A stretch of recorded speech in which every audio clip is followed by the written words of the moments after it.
they say, oh, well, the problem is who's going to fund it. Why are you worried about who's going to fund it? Just worry about, you can get non-compliant, like, whatever. Get a hire some other people to do it. Don't let anyone from Mesh do it. That'll take all that bias and just take all the proceeds from it and give it back to the Mesh. And you want to worry about budgeting, or, and you're still going to have to worry about budgeting, but like, where the money's going to come from, because one thing that a lot of people afford is going to say, sponsoring or even giving money for a new Shahada budget, they're going to say, well, we don't really have that amount. That's not something that we could afford. You know, we can't fund that because. But a new Shahada budget wouldn't require set aside money to the side. We put money to the side for a non-black Arab, a non-black masjid. Obviously, they may get one every now and again, one here or there. You know, so for them, their budget wouldn't require a lot. In the African American Muslim communities, we have such a greater influx of converts coming in. And before we could even decide we need an assessment team.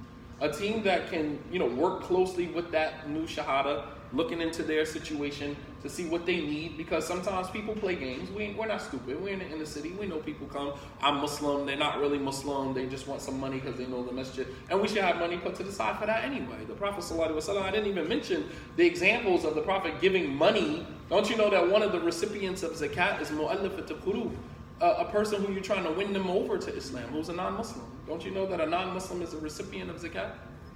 Yeah. He's one of the 8 categories of people who can receive zakat. This is a non-Muslim. So we should even have money put to the side for that. A non-Muslim should be able to walk into a masjid, to a mosque, and say, I don't have anywhere to sleep tonight. Can you pay for a motel or a hotel? And we have $100 or $80 put to the side for them to get a room for the night. Why wouldn't we have that put to the side or include that in our budget? Why is that not a part of the budget? Did not the Prophet ﷺ give Bedouin Arabs money, and they went back to their whole entire tribe and told them to go to Muhammad and take your Shahada, become Muslim, because Muhammad gives away money like a man who doesn't fear poverty? Authentic hadith. Authentic hadith. So I understand, so if we should include non-Muslims in our masjid budget, why should a new convert, min babi awla, definitely be included in that? I don't understand. It's just like, maybe we're thinking too far ahead. I'm sorry, I didn't learn Islam to stifle my own development. I learned Islam to broaden my understanding of the world around me. And when you look at the sunnah of the Prophet ﷺ, we're leaving so many crumbs on the table. We're leaving loads of crumbs on the table, meaning we are not pulling from the sunnah at the rate that we could be. We do all of this talking about being on the sunnah, all of this talk about practicing the sunnah, but there's so many crumbs left on the table. I personally, since being a Muslim, have never heard of a masjid having a budget set to the side for new converts, or putting a budget, to the side for non-Muslims who we know live in the masjid area, might be the neighbor or whatever the case may be, who may occasionally need assistance. That's a gateway for them to become Muslim. So, moving forward, this is what we're talking about. Number 2, we need books that are relevant to the journey of the one that converted to Islam. Let me just say this. Stop giving the new convert to Islam Kitab al-Tawheed from Muhammad ibn Abdul Wahhab. Let me tell you why. Muhammad ibn Abdul Wahhab wrote that book for who? No, not just Arabs. Who did he write the book for? Huh? For Muslims. What type of Muslims? Salafi. No. He wrote that book for students of knowledge. Students of knowledge. That book is from the basics of the Aqidah of Ahl Sunnah for Muslims who are on higher levels of understanding. Please tell me that as a new convert, you read Kitab al-Tawheed and you understood Mia fi Mia what was in that book from cover to cover. I'll tell you you're a liar, because I read the book twice, 3 times, and maybe my intellect is not the standard, but I'm not stupid either. I do have basic common sense to understand and put together, connect basic dots. And the book is not written for the average Muslim. Hence the fact scholars have come behind for generations who have written explanations for the book. Explanation after, and I mean thick book. Kitab al-Tawheed is just a few safahat, a few pages. We got explanations of Kitab al-Tawheed that are in volumes, showing you that that book was not written for just and then here again, think about the person who converts to Islam. Let's just say the person graduated from high school but has a 5th grade, reading level, reading comprehension level. You're going to give them Kitab al-Tawheed? So now you will say, well, Shadi Muhammad is wrong. He's warning against Kitab al-Tawheed. I'm telling us to use our intellect. Use common sense. I, as a new student of knowledge, I sat and I learned Kitab al-Tawheed from one particular sheikh, Sheikh Abdullah Bukhari. Myself, Tahir Wyatt, a couple of other students. You know how long it took Sheikh Abdullah to finish Kitab al-Tawheed? It took him 2 years. And we were taking one class a day. Every Thursday. One class a day for 18 months exactly. It took him to complete Kitab al-Tawheed. And I didn't miss but one class. Only one class that I missed. Only one Thursday I was not there. For 18 months, I sat at that man's feet and I wrote down. I still have my Kitab al-Tawheed with all of my notes in it. Everything. And even some of the concepts that he was talking about with me as a student were going over my head. He used to come to class with books, volumes. We're going to talk about this today, but I want to connect that to something else. And he would go into this volume, and anybody who knows Sheikh Abdullah is very daqiq, very precise. And I'm saying to myself, as a new student of knowledge who studied this small little text with this scholar, there's no way in the world that you can give that small little text to a new convert to Islam and tell them to be on their way. And I'll see you tomorrow on the Sirat al-Mustaqim as Ahlul Sunnah wal Jama'ah. I mean, we are creating more harm than we're doing good. We may have the best of intentions. There's no doubt. I believe that someone who gives someone Kitab al-Tawheed as a new convert, I believe that you have the best of intentions. I believe you do. But having the best of intentions is only one portion of it. The Prophet ﷺ, he started with his companions with basic concepts about God. Kitab al-Tawheed has in-depth concepts about sorcery, about talisman, about evil omen, good omen, all of these different concepts that the Arabs were dealing with during that time. And then you got to look into the cultural context. For many of us, a street dude who just converted to Islam after selling drugs and being with a bunch of women, and you hand him Kitab al-Tawheed, what is he going to do with Kitab al-Tawheed? Does he have the intellectual capacity to even understand and grasp the concepts, the deep concepts of Aqidah that are in that book? Who are we fooling here? But that has now become the standard. We need to change this mentality. I'm not saying what books should be given. I'm saying collectively as a community, we know what the needs of a person. First of all, we have to assess the needs of the individual. Because everybody that converts to Islam is on a different level. Everybody that converts to Islam does not convert to Islam from Christianity. Some people were atheists. Some people were agnostic. You got to assess where the person is coming from. Did not the Prophet ﷺ send his companions delegations to go give people da'wah and to start with something in particular? Something that he knew that regardless of what their theological issue was, they would be able to grasp and understand, and that is La ilaha illallah. Take the smallest text that we have in English, from Arabic to English, about La ilaha illallah, and that's the concentration. Concentrate on La ilaha illallah. That's it. You don't need to worry about talisman, don't need to know about evil omen, because for me, those concepts were foreign. That was the matter of fact, Kitab al-Tawheed introduced me to some of those concepts, because I had no idea. I came from a Christian background, Baptist. I had already reconciled that was falsehood, evidenced by the fact that I converted to Islam. So that was no longer an issue for me. Jesus being the Son of God was not my issue anymore. You follow me? So now you're introducing me to things that I never had a concept of, and now you're forcing me to go and study these things because of the fear of falling back into shirk. My shirk was rectified. That's not to say that I can't fall into shirk from other subtle ways, but I'm saying the bulk of my issues were already rectified by me converting to Islam.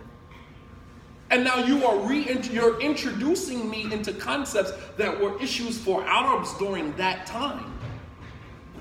When Muhammad ibn Abdul Wahhab rahimahullah ta'ala was writing that book, him and Muhammad ibn Saud were on the rise of reintroducing Arabia, because it was not Saudi Arabia to the concept of Tawheed. There was idol worship, there was grave worship, all of that stuff, which is why he included all of that in his book. Understand the cultural context. If you read his biography, it'll tell you why he wrote it. But we just still operating from this place of dysfunction. We don't care how dysfunctional it is. We don't care how much we haven't seen the product, seen something produced as a result of it. To do the same thing over and over again, believing that you're going to get a different result, is insanity. And for the life of me, I just can't understand why we don't figure that out. Let me take a step back, because I think one of the things that happens, at least what I've seen a lot, is most of the people who revert, who take the Shahada, are doing it on Jews. So there's a sensationalism about the big crowd that you see. Yes. That you're taking the Shahada. Yes. So then they come back from Oscar thinking that they're going to get the same feeling. La ilaha And there's illallah. 5 brothers making salah. Wow. So from day one, their bubble is Subhanallah. Wow. Did you hear what he just said? He said most people take their Shahada, many people take their Shahada on Jumu'ah. Because there's this sensationalization with doing your Shahada in front of the crowd. And we embarrass the hell out of them. We bring them in front of everybody, even though we never ask the person, are you okay with coming in front of everybody? To give the person an opportunity. Similar to what Sister Sharia said yesterday. Don't say, hey, give me a hug to a child. Ask, are you okay with giving me a high five? You okay with giving me a hug? And let the child decide whether or not that is okay. So we force them to come in front of the whole entire Jama'ah and take their Shahada. Utter some words, and then God forbid we don't even translate it in English. I've literally seen the Imam give a brother Shahada and give it to him in all Arabic. And it's like, what in the world am I saying? Translate it to him in English so he understands what he's saying. We don't even extend that because we're not looking at the person, as a human being. He's just an object of our, greatness. Look, we got one, a new Shahada. Shahada in front of the entire crowd on Jumu'ah, believing that Jumu'ah, the masjid looks like Jumu'ah for every salah. Only to come back to the masjid for Asr and see 5 people in the front rank. What does that do to his spirit? What does that do to what he believed Islam was? So from day one, we are feeding them a narrative that is not reality. So I think the first time a new Shahada should be hearing the Shahada is not when they actually taking the Shahada. Some people, these imams, I think people just come, they want to take Shahada, and they don't inquire, they don't see, do they understand anything? Just take your Shahada. Shahada. They bring it in the front, they make them repeat it, everybody else goes home. And, so maybe that's the first, and for some people, maybe the last time they're going to hear the same again. Yeah. Good point. Yeah. I wanted to ask, this question because a lot of people go to the masjid for Jumu'ah, right? That's when the masjid is usually open for the Jumu'ah. So the SOP, are you going to detail how people should protect the masjid? Because the issue that I'm assuming like would have if they want to make salah at the masjid is that it's closed. Like, I've heard times where you can go to the masjid and it be open. The sister side and the brother side. And then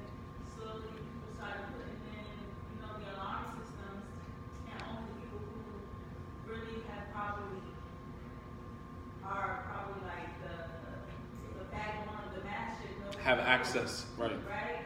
So then, if you want to go to a masjid nowadays, you really can't, especially for a woman. It's like this one masjid I know that's open, maybe two that's open, and but that's because they have people working there all day long. You know what I mean? But the other masjids, the little smaller masjids, you can't go. And maybe the brother side will be open, but usually they're not open. You can't just go there. That's a good point, but in light of the locality where some of the masjids are located, maybe they don't have the luxury of leaving the masjid open 24/7. Because then you have to think about some of the inner city masjids and all of the elements that come with a masjid being in the inner city that's open, unoccupied by anyone administratively, and what that could lead to. I mean, Masjid Taqwa has bolted their sadaqah box to the ground. You understand? Somebody literally tried to walk out of the masjid, actually left out of the masjid with the sadaqah box. You follow me? So I'm just trying to look at it from a more preventative perspective and try to put an explanation for why. And it's sad. It's really sad that masajid, places of worship, have to be closed, only opened by certain individuals who have the key for the salat. But that's the reality of what we, where we live. That, in my community in Delaware, the masjid is open all the time, which is the luxury of living in the suburbs. But in some of the inner city masjids, they don't have that luxury to be open all the time. Then you have people sleeping in the masjid, coming in, doing whatever, stealing the oils and just taking stuff. I mean, like at UMM, the masjid that I used to be the imam of in Philadelphia, Wallah al-Azim, we had to keep replenishing the Qur'ans on the bookshelf because people would take the Qur'ans, literally. And we had cameras in every corner of the masjid. I come downstairs one day just to grab something from downstairs, and I see a young brother on the musalla bottling up his oils. And I stopped. I said, "Yo, dude," I said, "What are you doing?" He said, "I'm bottling up my oils, Aki." I said, "Yeah, but who gave you permission to do that?" He said, "This is the house of Allah, Aki. This is the house of Allah." I said, "No, it is the house of Allah, but this house of Allah is being protected by those who Allah put in authority to protect it. You have to pack that and you have to go." I said, "But tell me for us." I said, I stopped as I walked away. I said, "Why aren't you in school or something? It's like 10 o'clock in the morning. 11 o'clock in the morning, why are you not in school?" He said, "I'm thinking about going to the Islamic University. I heard you graduated from the university. Can you help me get in?" I said, "Do you have a high school diploma?" "No." "Do you have a GED?" "No." "How in the world are you going to get into the Islamic University?" Islamic University. How are you don't have... I said, "Let's start with your GED. Why don't you have your GED?" It's like, I said, "Okay, so I'm going to put you in touch with someone. Once you finish that, then come back and talk to me." But the thing is that this is the end result in the inner cities. Why masajid are closed, are locked. And unfortunately, sometimes the sister side is not even open. The brother side is open, and then you can't even get to the sister side. That's an administrative issue. That's not really much that we can do with that, because given the incidents where a guy walks into a masjid on Jumu'ah and shoots people, I don't think that we could necessarily afford that at this point.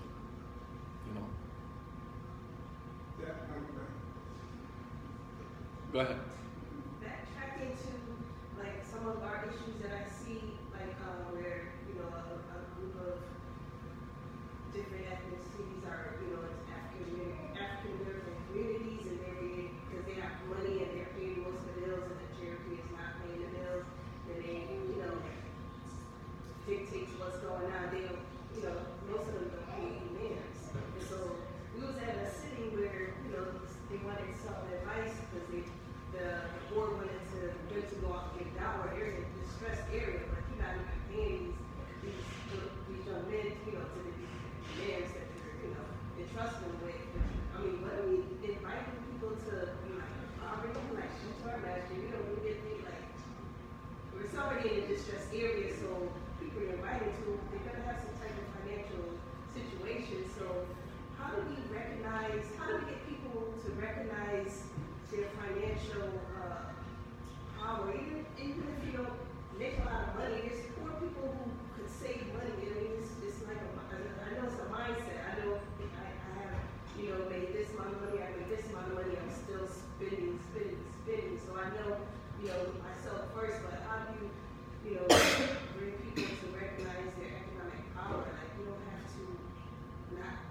you could give when you could trust in Allah, you could give, and you could put your money together and have patience with that and flourish.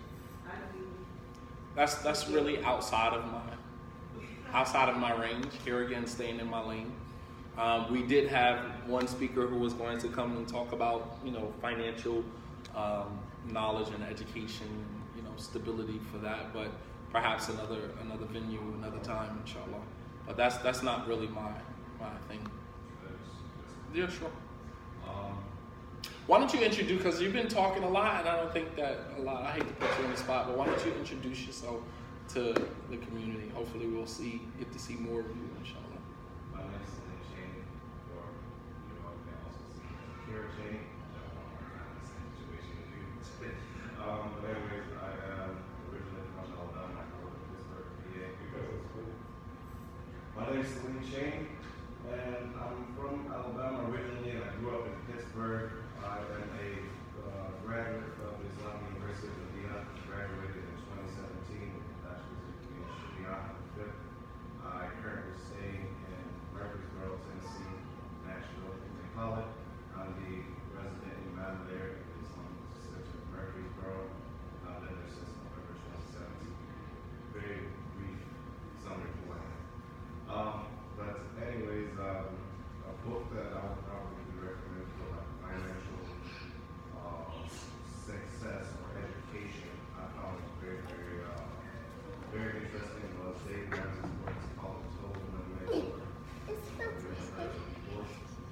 But Dave Ramsey has a book called The Total Money Makeover, and basically it tells you in there, just from looking from a secular standpoint, the harms of interest, credit cards, and ways to basically financially replenish yourself in other ways rather than using interest and usury, and also some of the different things that people do in life that kind of keep them in the poor mindset rather than kind of like boosting themselves for just little simple things that we do. Like one simple thing, just to give you a reference, is a lot of people, they don't know the difference between poor and broke, right? We might be broke, but are we really poor? And so a lot of people, which is why you find people who are of higher caliber they make a lot of money, right? They're high earners, but they're still very poor. They're still very poor in their mentality. So when that money stops coming in, they go back to being poor. An example of that is our rappers. They get really, really rich really quick, and they just spend at a high rate. They don't invest or do anything. And what ends up happening when they fail?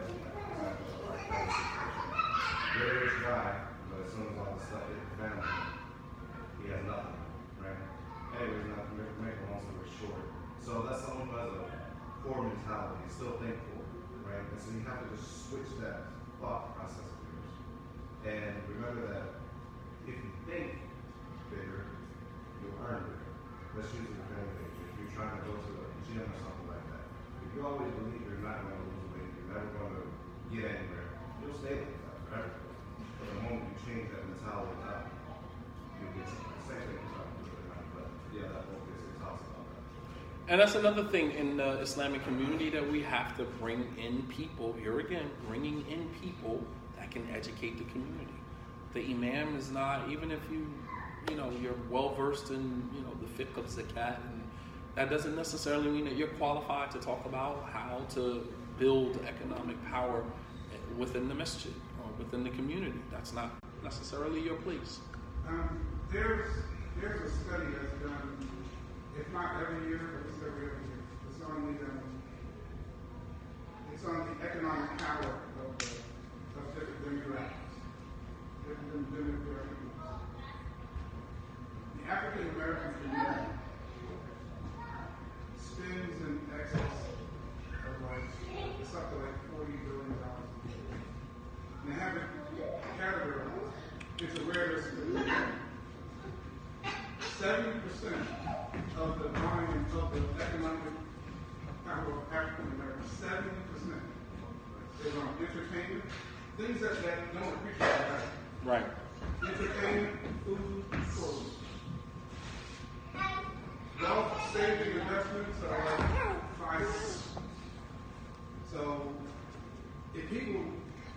participating, they're in the mix, but they don't recognize how much extra it's education, clearly education. That would actually change the narrative. If they determine what they spend their money on and just, they're taught to, divert it somewhere else and healthier, more income producing ways, that may change the narrative. Because to address something that one of the sisters said right here, why are we looked at the way we are? I mean, when we steal off the basket, when we're spending our money on shoes instead of putting it into beautifying House of Love and reward programs, it gives immigrant communities the impression that all we do is take when we do.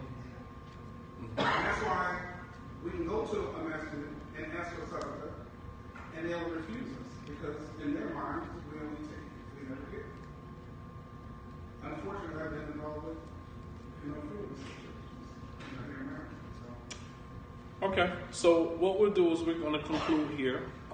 Inshallah ta'ala, what we had on the schedule was for brothers to go to one side, sisters on another side, and for us to begin brainstorming, because creating the SOP, that means that there's a collective effort of the community.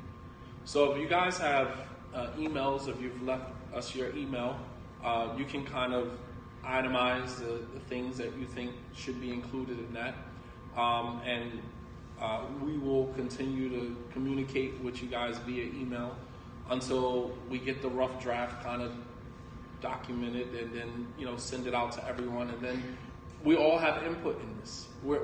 This is for us, by us, for us, by us. And I mean, the only way that the condition of our communities is going to change is when we change it. And this is the starting process. And don't let the numbers fool you. This means nothing. This is just the tip of the iceberg. There are tons of people who are not here, who couldn't make it for whatever reason, who are behind this effort. And I believe, inshallah ta'ala, at some point things are going to change. May not be in our day and time, maybe the next generation, but at least we contributed to that. We did our part. We didn't sit back and watch injustice on top of injustice continue to flourish in our community, and we didn't say anything about it, or we didn't do anything to help change that. And this is just the beginning. This is just the beginning. So I'm hoping, moving forward, inshallah ta'ala, we'll be in communication with everyone. If there's anyone, the SOP is in categories. So Sister Nisa, for example, talked yesterday about the ethical protocols of the imam. So there's a category in the SOP about imamship, leadership, and some of the do's and don'ts and the laws and bylaws and things that rules and ethical protocols that the imam has to follow should follow. All things that we agree with. One of the things that she mentioned is that an imam should not be able to counsel a sister and then turn around and marry her. It's unethical. It's unethical. And someone can say, well, wasn't the Prophet ﷺ the imam, and didn't he marry women that was in his community?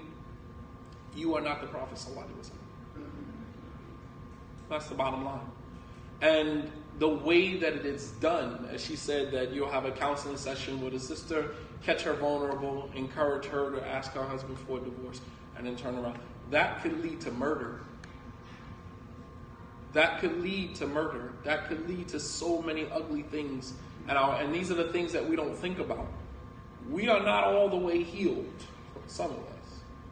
And reverting back to a street mentality, all it takes is the right situation to make you snap, to trigger you, to bring you back to a place that you are trying to move away from. All it would take would be something like that. And it's unethical for an imam to have access to women in the community and be able to groom them until he can run through 4 or 5 of them before the community actually catches on to what he's doing. It shouldn't happen. And that's because there are no checks and balances, no system. A new shahada should not come into the masjid and the first thing that she is introduced to is marriage as a new convert. And we're going to push her off on brother so-and-so because he's been sitting around for a while without a wife and she's a new convert and all we got to do is match her up with him and she's squared away. No. They're having 2 different experiences.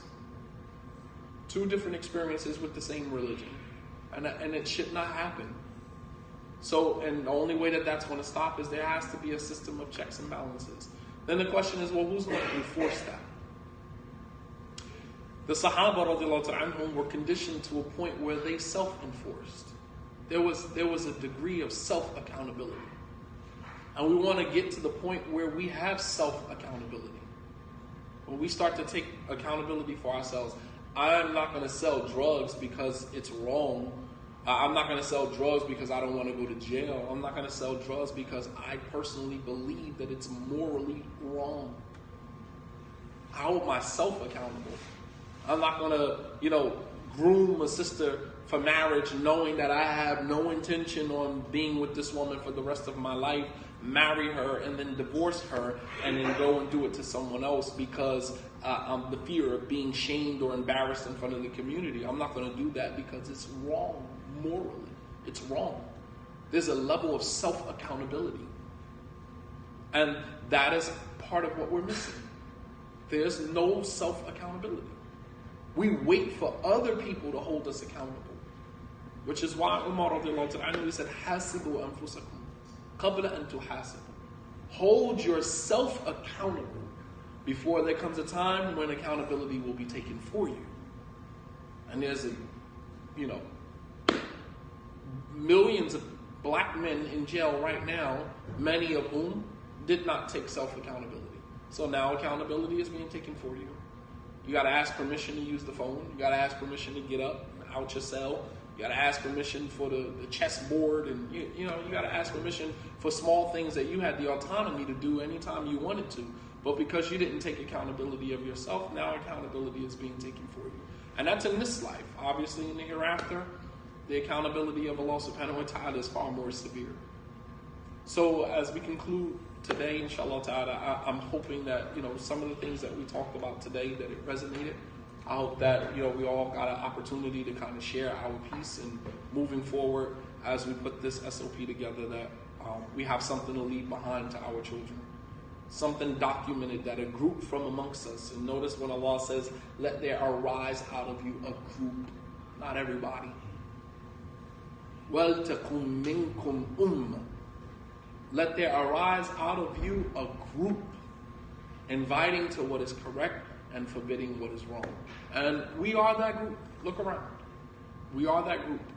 There might be other people out there, but we made it here today, and we are that group trying to right a wrong that has existed in our communities for decades. And for you, I don't know about for you, for me, I literally go to sleep at night scratching my head trying to figure out how in the world did we get to this place, and how are we so comfortable being here? How? And we have to fix that. This is unacceptable. To continue like this is unacceptable. May Allah subhanahu wa ta'ala bless you all. Thank you all for coming. I really appreciate your time and energy and everything that you shared, and I hope that all of the presenters between yesterday and today, and all of the information given, that it resonates. Hopefully you guys online, inshallah ta'ala, got an opportunity to benefit from something that was readily available to you through the internet, while other people had to travel from long distances to get here to make this happen. And the reward is with Allah subhanahu wa ta'ala. May Allah subhanahu wa ta'ala bless you all and your journeys home, and a safe trip home, inshallah ta'ala. Sister Nisa, thank you for creating the opportunity for us to use the facility. Thank you. I couldn't have thought of a better place other than Howard University to have this. I don't know if you have any closing remarks. No, you said it all. Thank you. Jazakumullahu khairan wa assalamu alaikum. Yes. Gadded. I can message it to you. I don't know it off the top of my head.